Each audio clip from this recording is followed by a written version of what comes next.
estudiando Primera de Samuel y hoy empezamos el capítulo 7. Pero antes de empezar con el capítulo 7 y la lección número 12, el capítulo 7, lección número 12, lección 13. Ok, lección 13, perdón, lección 13, gracias por la corrección. Antes de empezar con la lección número 13, quiero dar un breve resumen porque el capítulo 5 al 7 es una unidad literaria. Y lo que hemos visto en este capítulo 5 al 7 es que los filisteos y los israelitas van a guerra y los israelitas pierden la guerra. Los filisteos capturaron el arca de Dios. Vemos que al principio los filisteos tenían miedo de luchar contra Dios. Se recuerdan la historia de Egipto. Al principio la tratan como un trofeo, ¿no? Que la ponen en el templo de su dios Dagón, pero después vemos cómo ellos adquieren esta reverencia y temor por el arca de Dios, y más cuando experimentan la peste por 7 meses en su territorio. Entonces, después de que el arca fue paseada como papa caliente entre las 5 ciudades principales de los filisteos, deciden ellos, los filisteos, regresar al arca, a Israel. La montaron sobre 2 vacas que nunca habían llevado cargamento, 2 vacas que estaban dando de mamar, y la hicieron entonces poner en el camino hacia el pueblo de Israel. Dice que las vacas andaron por un promedio de 10 millas, unos 16 kilómetros.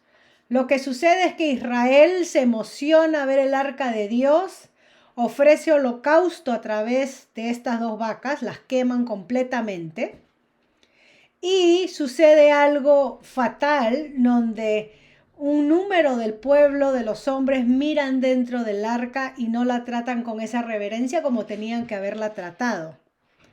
Y entonces hay mortandad. ¿Okay? Eso es lo que vimos en los primeros 2 versículos, si lo podemos resumir así.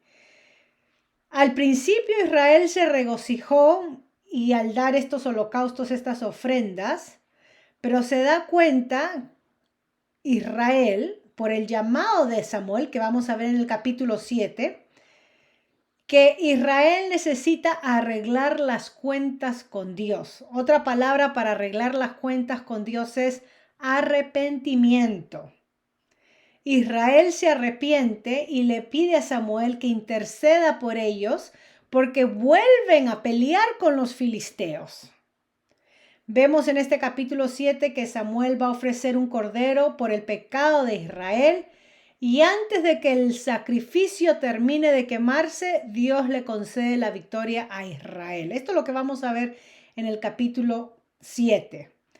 También hemos visto la importancia de cómo nuestro Señor Jesucristo es aquel que nos da victoria a nosotros por su obediencia, yendo a la muerte voluntariamente, dando su vida en sacrificio por nosotros, justificándonos delante de Dios. ¿Okay? Hemos visto ese aspecto. Vamos a ir al capítulo 7 entonces, de Primera de Samuel, para poder, el título que le voy a compartir de lección 13, me dice que es la lección 13, yo había puesto 12, pero no, la lección 13 es la victoria empieza con el arrepentimiento. Ese es el título. La victoria empieza con el arrepentimiento. Y en esta parte vamos a empezar a ver, porque ya terminamos una unidad literaria que es del capítulo 5 al 7, vamos a empezar a ver el ministerio de un buen líder. Esa es una serie que empieza ahora cuando se nos va a describir a Samuel como el juez de Israel. Vamos a hablar sobre el ministerio de un buen líder, o sería el ministerio de un buen pastor, o el ministerio que tienen aquellas personas a cargo a otras personas debajo de ellos. Puede ser el ministerio de un buen padre. Podemos aplicarla de esta manera. pero lo he llamado el ministerio de un buen líder porque podemos sustituir la palabra líder por padre, esposo, pastor, una persona que tiene autoridad espiritual. ¿Ok? Pero el ministerio de un buen líder.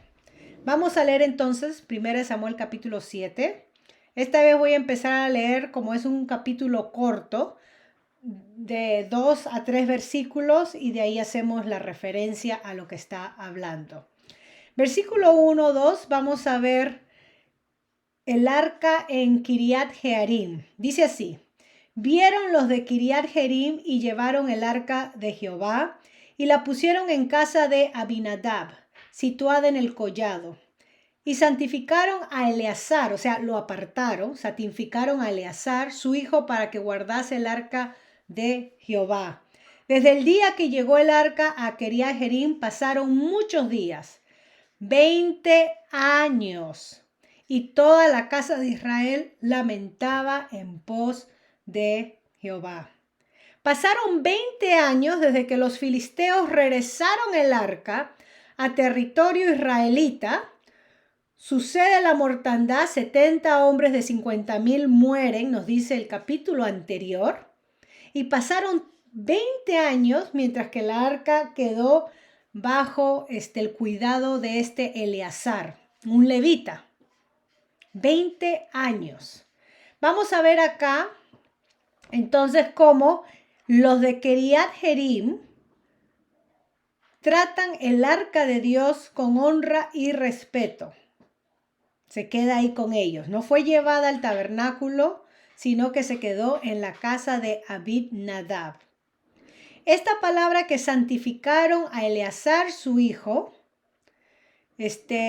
era obviamente un deseo correcto de parte del pueblo en poner a un lado a alguien del sacerdocio, del linaje, para que se encargue del cuidado del arca. O sea que ahí estaban haciendo lo correcto, ¿no?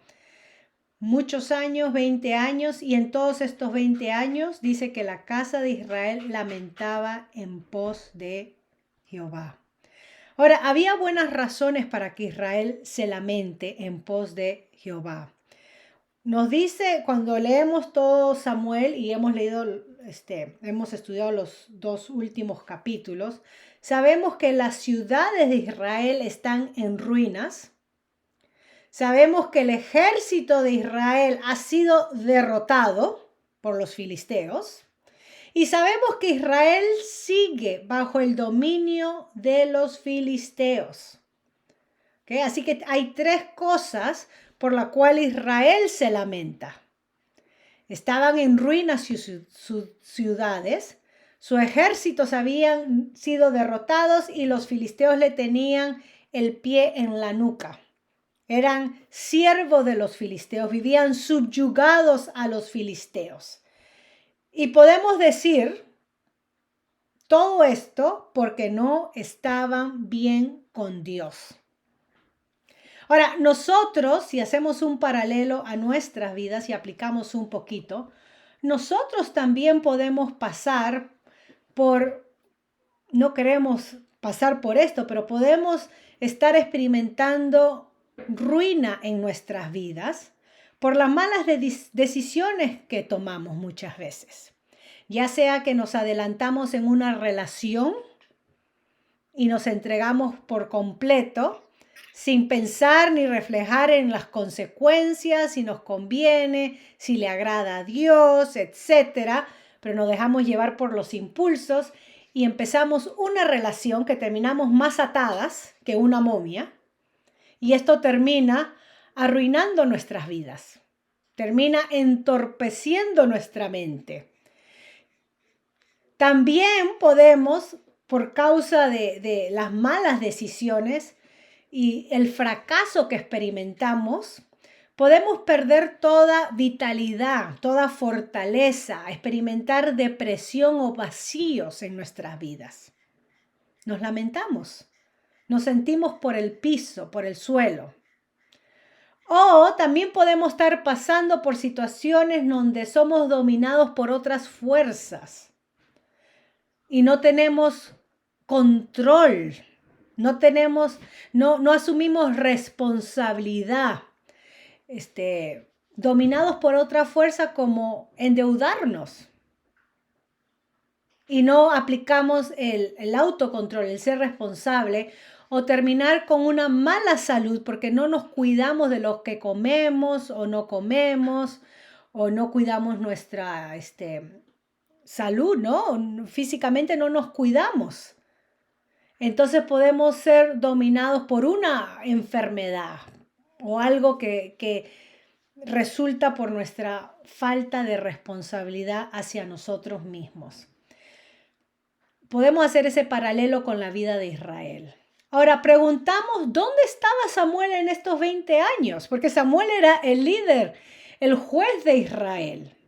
Lo más seguro es que Samuel, como juez, profeta, sacerdote que era, lo más seguro es que él iba de lugar a lugar predicando el arrepentimiento. Y la palabra arrepentimiento significa el regresar a Dios, el ponernos a cuentas con Dios, el dejar nuestra rebeldía y nuestro mal andar y nuestros caprichos y egoísmos y regresar a Dios como aquel hijo menor de la parábola del hijo pródigo decidió un día entrar en razón y decir: yo acá pasando hambre, cuidando cerdos, y en la casa de mi padre hasta los jornaleros comen mejor que yo siendo su hijo. Después de pensarlo, él dijo: me levantaré, regresaré y pediré perdón. Entonces, literalmente eso es arrepentimiento, regresar a casa. Nos hemos largado, hemos insultado a nuestro Padre Dios, le hemos tirado a la puerta, he dicho: es mi vida, ya me tienes harta, tú eres injusto, lo que sea. Y el arrepentirnos es tiempo de regresar a casa.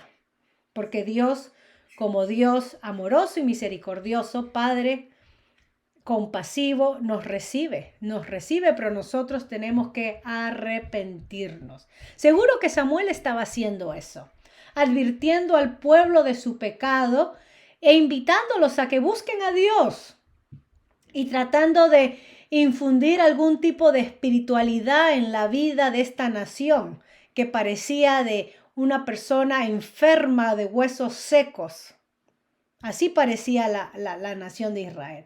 Versículo 3 al 4, vemos entonces que Samuel predica el arrepentimiento. Y acá vamos a ver que una característica del arrepentimiento, que es regresar a Dios, es que debe de ser interno como externo. Dice así, versículo 3 y 4.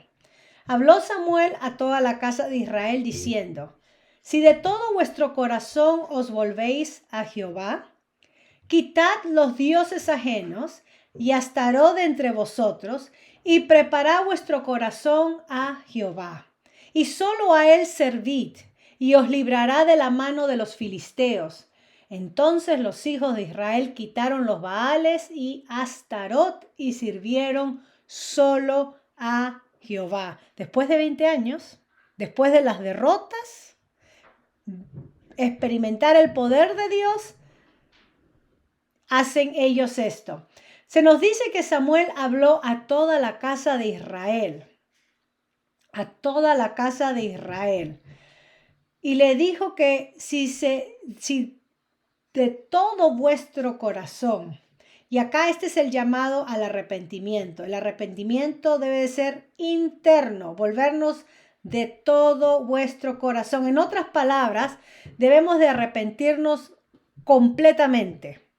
No solamente en emociones, pero el arrepentimiento nuestro tiene que apelar a la voluntad.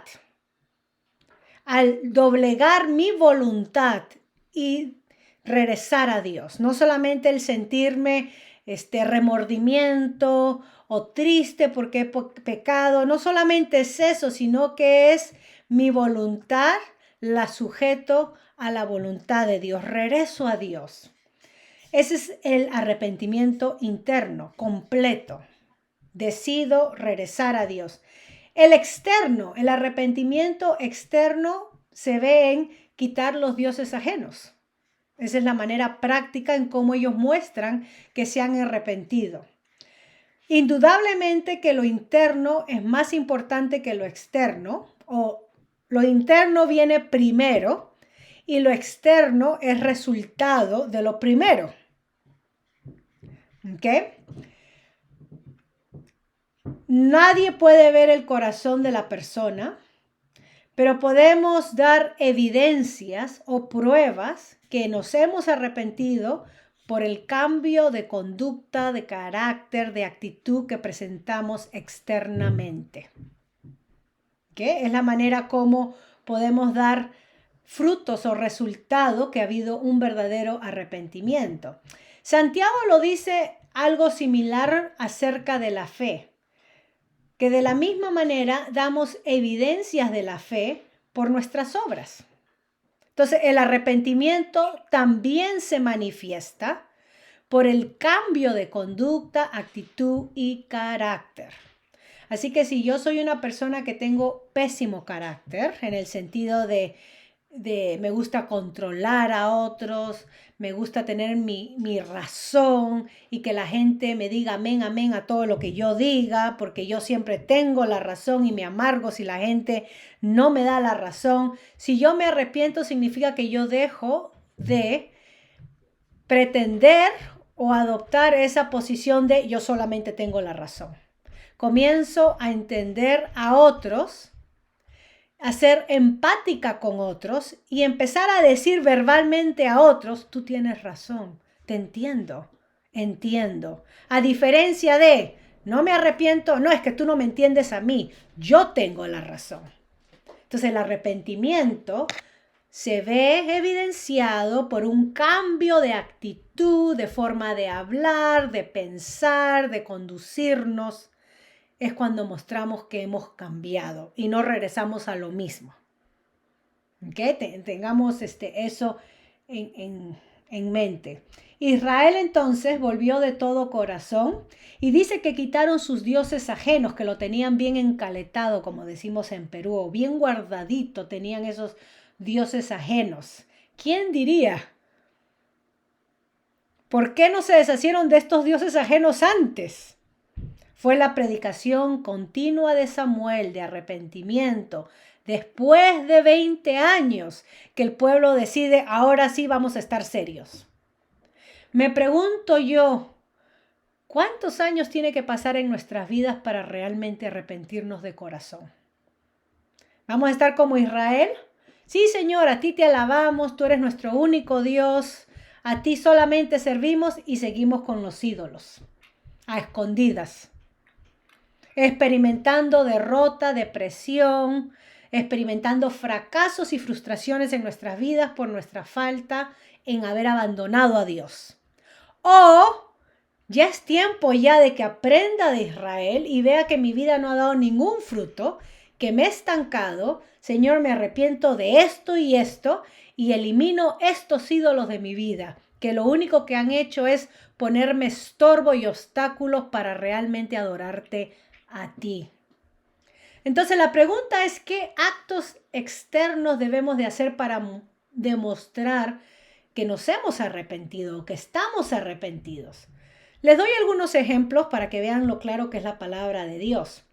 Si yo tengo la tendencia de ser chismosa y de hablar mal de otros, porque me fascina la noticia fresquita, especialmente cuando daña la reputación de otros, y me arrepiento, ¿qué debe de haber externamente? Bueno, así como usé la lengua para maldecir en un sentido a otros o dejar mal a otros, debo de ahora usar mi lengua para pedir perdón por hablar mal de ellos. Y literalmente significa llamar a aquel hermano o aquel amigo y decir, ¿sabes yo hice mal porque yo hablé mal de ti con fulano, fulana?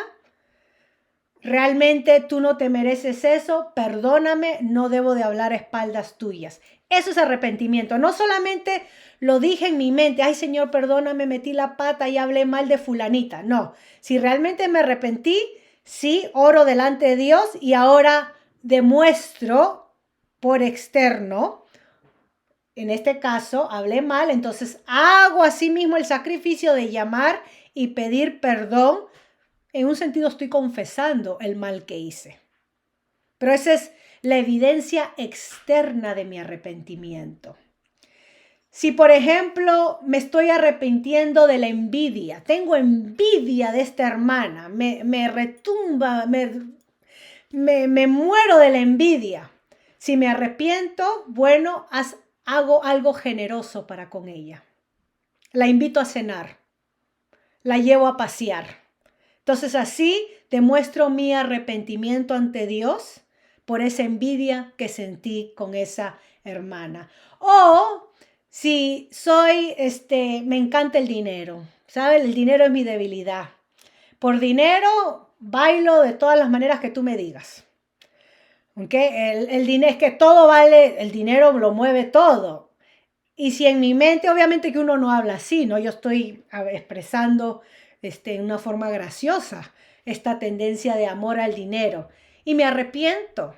Le digo, Señor, perdóname porque he estado adorando a Mamón, al dinero. Entonces, ¿cuál es un acto externo? Un ejemplo nomás de un acto externo de que me he arrepentido de mi codicia o amor al dinero es compartir mi dinero. Hacer lo que más me duele, darlo. Y eso fue lo que Jesucristo le dijo a este hombre rico, que tenía posesiones hasta por gusto, y le dijo a nuestro Señor, le preguntó, ¿qué debo de hacer, maestro bueno, para heredar la vida eterna? Y Jesús le dijo, cumple los mandamientos, aquellos que tienen que ver con el prójimo, ¿no? La segunda parte de la ley de Moisés. Él dijo, todo eso ya lo hice, desde que era chiquito. No solamente era codicioso, pero presuntuoso. Entonces Jesús dijo, bueno, cumple la primera parte. No se lo dijo de esa manera, la primera parte tiene que ver, ama a Dios sobre todas las cosas. Pero le dijo, si quieres ser perfecto o si quieres ser maduro, completo, vende todo lo que tienes y dalo a los pobres. Y no es que nuestro Señor Jesucristo esté dando un catecismo o un argumento a favor del comunismo y de no tener nada, sino que Jesucristo, nuestro Señor, vio el corazón de codicia que traía ese hombre rico y lo que le impedía adorar a Dios y servir a Dios era su amor por sus cosas materiales. Y es ahí donde nuestro Señor Jesucristo dice, si realmente quieres estar bien con Dios, deshate de todo eso que te impide. Y en este caso era sus bienes materiales.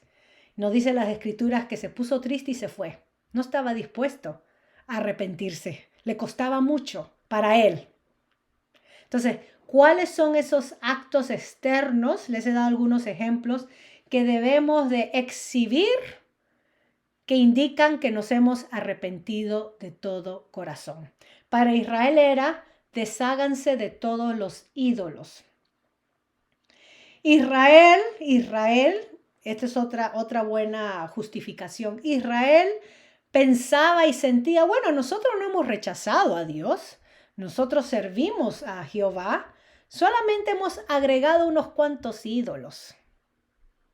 No es que hemos rechazado a Dios, sino que tenemos esto como un backup, como algo de seguridad por si acaso, ¿no? Siempre es bueno ser devoto de otros santos o de otras cosas en caso mi fe con Dios no me resuelva. Entonces tengo a San Martincito de Porres o a la Virgencita de no sé qué. Tengo mis otras afiliaciones en caso la cosa de Dios no funcione. Bueno, Samuel le dijo a Israel abandonar a otros dioses y solo, y esa palabra es importante, solo a Él o a Dios servir, porque Dios demanda adoración y servicio exclusivo.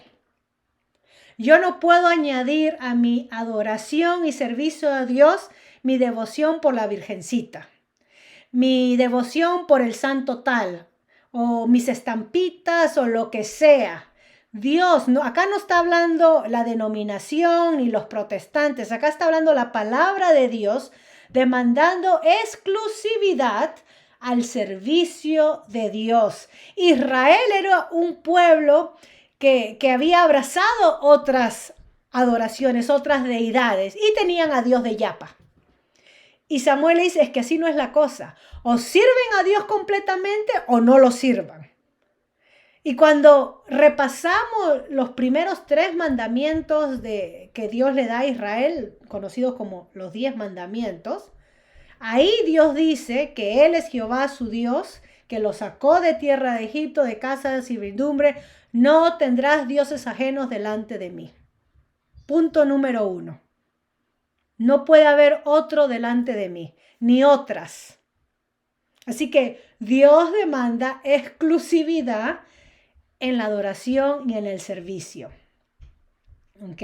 Israel, porque no le había dado esa exclusividad a Dios, tenía a los filisteos dominándolos, pisándole la nuca y tenía un peso, un yugo más pesado, que era la adoración falsa a otros dioses. Esto es lo que realmente abatía sus corazones. Nos dice el texto que los hijos de Israel quitaron los Baales y Astarot y sirvieron solo a Jehová. Estos Baales eran deidades masculinas, Astarot, deidad femenina, pero para poder resumirlo sencillamente, ustedes pueden hacer un estudio o leer acerca de los Baales.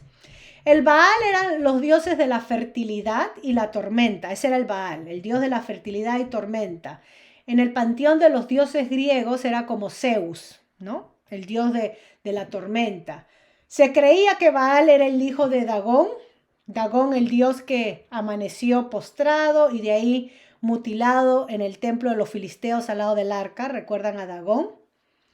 Astarot, que es una diosa de la fertilidad femenina y del amor. Astarot.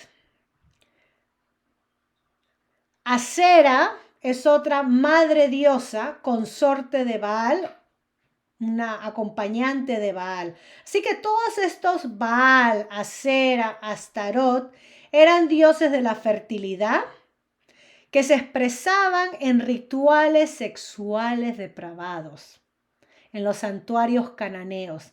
La fertilidad estaba muy asociada a la inmoralidad sexual, a los actos sexuales para atraer más vida, más abundancia. No solamente se presentaba una ofrendita de unos panes a la diosa, sino que eran sacrificios de vida y sacrificios de actos sexuales. Era un paganismo horrendo realmente, tanto que era conocido como la prostitución religiosa. ¿Okay? Y hay muchos estudios que ustedes pueden leer y para Dios todo esto era abominable. Todo esto era abominable, no importa cómo lo maquillen o cómo lo presenten, Dios detestaba estos cultos.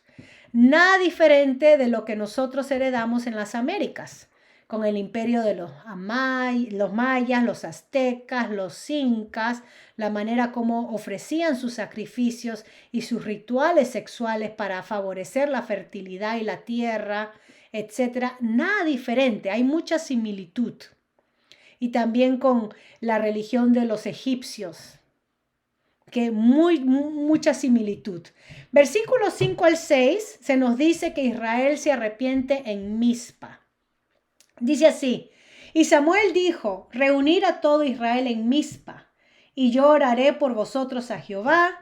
Y se reunieron en Mizpa y sacaron agua y la derramaron delante de Jehová, y ayunaron aquel día y dijeron allí: contra Jehová hemos pecado. Y juzgó Samuel a los hijos de Israel en Mizpa. En Mizpa fue el lugar donde Israel se había arrepentido, en Jueces capítulo 20, versículo 1, en el libro anterior. También ahí Israel se congregó para arrepentirse. Y fue el lugar donde Jacob se separó de Labán, su tío suegro, en Génesis 31, 49. Mizpa. Samuel entonces, después de llamar al arrepentimiento a la nación, Samuel ora por el pueblo. A través de la oración confesamos nuestro arrepentimiento. Es la manera como confesamos ante Dios que estamos arrepentidos. Oramos. Israel expresó acá una necesidad espiritual al expresar el arrepentimiento. O sea, hubo acá una convicción. Nos dice que sacaron agua y la derramaron delante de Jehová. Esta es una ceremonia de derramamiento de agua que demostraba cuando derramamos nuestra alma delante de Dios. Simboliza el derramar agua, es un símbolo que nos estamos derramando delante de Dios. Es una expresión de vacío y necesidad de Dios. Israel expresó el mismo corazón que el pueblo expresó en Lamentaciones 2:19. Lamentaciones 2:19 dice así: levántate, da voces en la noche, al comenzar las vigilias, derrama como agua tu corazón ante la presencia del Señor. Derrama como agua tu corazón ante la presencia del Señor. Eso es lo que hacemos cuando nos arrepentimos. Nos vaciamos, nos derramamos delante del Señor. No solamente se vaciaron, sino que dice que ayunaron. Ayunaron y dijeron, o sea, declararon: contra Jehová hemos pecado. El ayuno es una forma de expresar dolor por el pecado. Generalmente cuando uno tiene una pérdida, por ejemplo, una muerte en la familia, a uno se le quita las ganas de comer. O cuando uno se entera que alguien en nuestra familia tiene una enfermedad mortal, se te quitan las ganas de comer. Entonces el ayuno es como que se nos quitó las ganas de comer o nos quitamos las ganas de comer porque hemos pecado. Hemos hecho algo tan afrentuoso, grave delante de nuestro Dios que no comemos. Ese es el ayuno. Ellos confesaron delante de Dios. Nosotros tenemos un pasaje en Primera de Juan, nosotros los cristianos, ¿no? Primera de Juan, capítulo 1, versículos 5 al 10. Primera de Juan 1, 5 al 10. Que deja claro que la confesión es vital para mantener una relación con Dios. ¿Ok? Entonces, el pecado obstaculiza, pone obstáculo en nuestra relación, en nuestra comunión con Dios. Y es por eso que debemos de confesarlo y recibimos el perdón y la purificación de Dios para continuar en una relación con Él. Si realmente confesamos, debemos declarar: contra Dios hemos pecado. Esto es lo que David dijo en 2 Samuel capítulo 12:13, más adelante cuando leamos o estudiemos 2 Samuel 12:13. Se nos dice también que Samuel juzgó a Israel, a los hijos de Israel. Samuel juzgó. Y antes de terminar entonces, me gustaría resumir porque quiero tocar quizás para la próxima semana la pregunta: ¿qué tipo de líder fue Samuel? ¿Qué tipo de líder fue Samuel? Y para hacer la pregunta a nosotros: ¿qué tipo de líder queremos nosotros ser? ¿Okay? Queremos ver eso la próxima semana. ¿Qué tipo de líder? Y vamos a ver unas 6 características de un líder eficaz. 6 características de un líder eficaz. Continuando ya con los versículos 6 en adelante. Así que voy a parar acá. Voy a parar acá para que la próxima semana tengamos la lección 14 y respondamos a la pregunta: ¿qué tipo de líder fue Samuel? Y así entonces retomar el capítulo 7. Antes de dejar esta parte, me gustaría aplicar un poquito en el sentido, bueno, hemos venido aplicando todo el tiempo, pero con nuestro Señor Jesucristo. Cuando hagamos lo de Samuel sobre el liderazgo, vamos a ver el liderazgo de nuestro Señor Jesucristo. Ahí hacemos el paralelo mejor. Ok, ahí lo hacemos para no tomar un nuevo tema. Así que voy a parar para tener nuestro tiempo de preguntas y respuestas.